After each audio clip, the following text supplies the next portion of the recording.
तो Singh physics classes में आप सभी दोस्तों का हम फिर से स्वागत करते हैं। तो यदि हमारे यूट्यूब चैनल से आप जुड़ना चाहते हैं तो हमारे चैनल को ज़रूर सब्सक्राइब कर लीजिएगा, ताकि हम फिजिक्स का एक एक दिन एक एक डेरिवेशन डेली लाते रहें आपके लिए। तो हम अभी परिभाषाएं ही पढ़ रहे हैं, इसके बाद हम कुछ डेरिवेशन भी सॉल्व करेंगे, कुछ सवालों को भी सॉल्व करेंगे।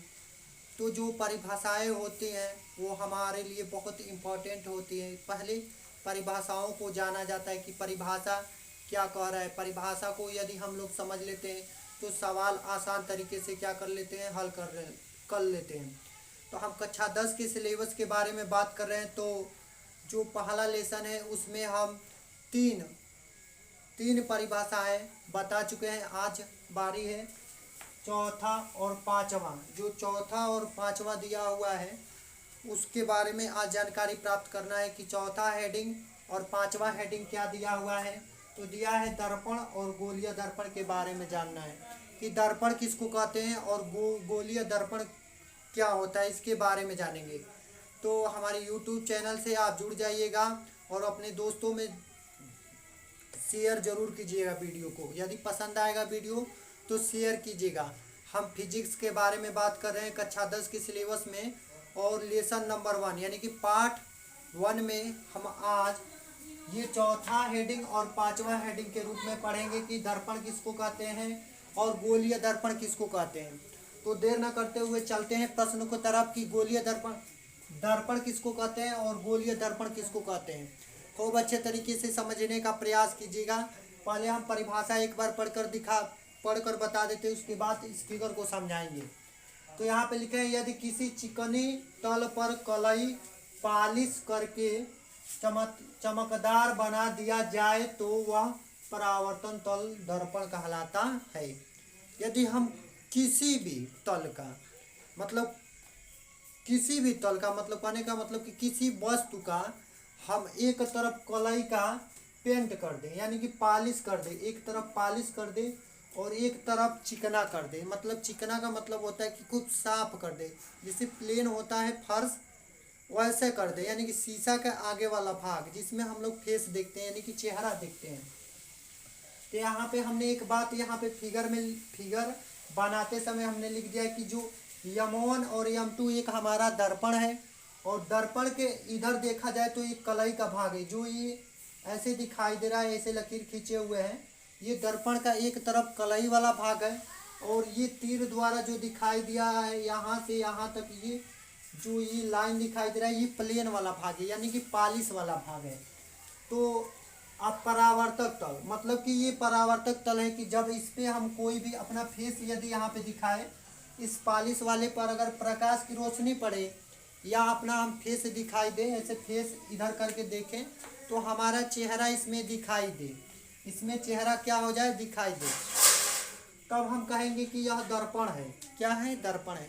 जैसे कि शीशा यानी कि शीशा में जब हम लोग चेहरा देखते हैं अपना, किसी शीशा में हम लोग चेहरा अपना देखते हैं तो उसके पीछे वाला भाग, शीशा के पीछे वाला भाग पर कलई यानी कि पेंट किया हुआ भाग रहता है और आगे चिकना तल होता है। अगर आगे चिकना तल होता है तब हमारा फेस उसमें स्पष्ट रूप से दिखाई देता है। यदि वही पीछे वाला भाग अगर कलई का पेंट किया नहीं होता तो हम अपना चेहरा देखते तो नहीं दिखाई देता है, और उस पर या प्रकाश की रोशनी उस पर क्या करते, मेजर करते हैं। अगर यहाँ पे इस प्रकाश की रोशनी उस शीशे के पॉलिश वाला भाग पर यदि डालते, यदि प्रकाश की रोशनी ऐसे टार्च मारते, समझने का, ऐसे टार्च की अगर प्रकाश की रोशनी जाती तो फिर से वह वापस नहीं आती, क्योंकि पीछे वाला भाग कलई नहीं हुआ होता है। अगर कलई किया हुआ भाग होता पॉलिश मतलब, तो यहाँ पे अगर टार्च बारते तो ये फिगर के यहाँ से क्या होता, फिर से रिफ्लेक्ट हो जाता, फिर परावर्तन हो जाता। तो इसमें इस हेडिंग को समझने के लिए बस हमको यही समझना है कि कोई दर्पण ले ले, कोई भी मतलब कोई भी एक वस्तु ले ले, और वस्तु लेने के बाद एक तरफ कलई कर दें और एक तरफ पॉलिश कर दें। इधर वाला भाग जो दिखाई दे रहा है हमारा कलई, जो ये तीर से इधर दिखाई दे रहा है, इधर वाला भाग M1 और M2 का एक जो रेखा इधर वाला दिखाई दे रहा है वो कलई वाला भाग हो जाए, और इधर वाला जो है वो पॉलिश वाला भाग हो जाए तब हम कहेंगे कि वह दर्पण है। यानी कि उस पर हम कोई भी लाइट मतलब कि लाइट यदि प्रकाश की रोशनी उस पर डालेंगे तो रिफ्लेक्ट होकर क्या हो जाएगा, फिर अपने ही तल में वापस आ जाएगा। तो परावर्तक तल, यह परावर्तक तल है कि मतलब इस पर जब प्रकाश की रोशनी पड़ेगी तो फिर अपने ही मार्ग में चली आएगी। तो इसी को हम दर्पण कहते हैं, यानी कि मिरर कहते हैं। ठीक है, अब आते हैं गोलीय दर्पण। पांचवा हेडिंग है गोलीय दर्पण किसको कहते हैं, यानी कि स्फेरिकल मिरर किसको कहते हैं। अब यहाँ पे थोड़ा सा परिभाषा को समझते हैं कि परिभाषा क्या कह रहा है कि जब कोई दर्पण किसी गोलीय कोष का भाग होता है तो उसे गोलीय दर्पण कहते हैं। कहने का मतलब कि ये हम गोला, एक वृत्त के जैसा एक गोला बनाए हुए हैं और उसका जो अंदर वाला भाग होगा वो पॉलिश किया होगा और बाहर वाला भाग हमेशा चिकना होगा। तो हम कहीं से भी अगर प्रकाश की रोशनी यहाँ पे लाएंगे तो परावर्तन हो जाएगा, यानी कि इस पर जब प्रकाश की रोशनी पड़ेगी तो फिर वापस रिफ्लेक्ट हो जाएगी। यानी कि गोलीय दर्पण का मतलब कि यह दर्पण होगा तो गोल होगा, यानी कि वृत्त के जैसा होगा, वृत्त की आकृति के जैसा होगा।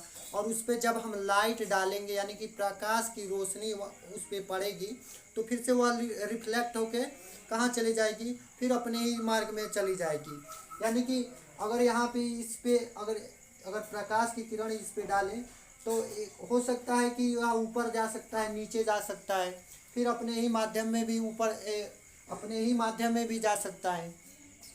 तो इस तरह के दर्पण को हम गोलीय दर्पण कहते हैं। यदि गोल आकृति का होगा और अंदर वाला भाग पॉलिश किया गया होगा और बाहर का भाग पॉलिश, यानी कि अंदर का जो भाग होगा वो कलई का पॉलिश किया गया होगा और बाहर वाला भाग चिकना दिखाई दे रहा होगा। जैसे कि हम ऊपर यहाँ पे एक फिगर और बना के समझा दे। इसके ऊपर वाला जो ये लाइन है इसे ड्रा कर रहे हैं, ऐसे जो ड्रा किए हुए हैं ये पॉलिश वाला भाग है। यही वाला जो ये गोल आकृति, दूसरा जो गोल आकृति बड़ा वाला वृत्त दिखाई दे रहा है, इसके अंदर वाला नहीं, उसके ऊपर वाला जो भाग दिखाई दे रहा है उसको हम पॉलिश वाला भाग को क्या कहेंगे, दर्पण कहेंगे, दर्पण। यदि इस पे अगर कोई भी लाइट इंसिडेंट करेंगे, इस पे अगर यहाँ पे कोई भी लाइट यहाँ पे प्रकाश की रोशनी डालेंगे तो फिर अपने ही माध्यम में चला जाएगा। तो इस तरह के दर्पण को हम गोलीय दर्पण कहते हैं। तो अब अगले दिन मिलेंगे तो दर्पण, गोलीय दर्पण क्या प्रकार के होते हैं। अब आज हम पढ़े हैं दर्पण और गोलीय दर्पण के बारे में। अब पढ़ेंगे इसके आगे गोलीय दर्पण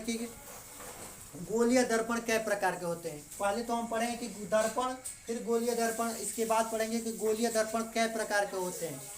तो यदि हमारी वीडियो पसंद आएगा तो दोस्तों अपने दोस्तों मित्रों में शेयर जरूर कीजिएगा।